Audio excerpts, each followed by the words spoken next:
பண்ணுவீங்களா? அது எப்ப பண்ணணும் தெரியுமா? வீட்டுல இங்க பேச வேண்டிய நேரத்தில் தேவ சமூகத்தில் பேச வேண்டிய நேரத்தில் தெரிஞ்சா பேசணும்.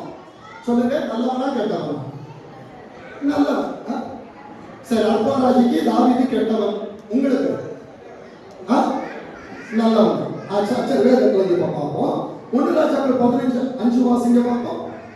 1 ராஜாக்கள் 15ஆம் அதிகாரம் 5ஆம் வசனம். தீர்க்க தரிசனத்தின் வார்த்தைகள். என் அன்பு தேவ பிள்ளைகளே, தாவீது ஏத்தியனாகிய உரியாவின் சங்கதி ஒன்றை தவிர கர்த்தர் தனக்கு கட்டளையிட்டது தான் உயிரோடு இருந்த நாளெல்லாம் ஒன்றையும், நல்லா கவனிங்க, ஒன்றையும் விட்டு விலக. ஒரே ஒரு தப்பு தான் பண்ணான். இன்றைக்கு திருச்சபையில் நம்ம எத்தனை தப்பு பண்றோம்? டைமுக்கு வரல, ஆராதனைக்கு உட்காரல, செய்தி தொடங்குச்சுன்னா ஆண்டவரே எனக்கு முக்கியமான வேலை இருக்கு, போன்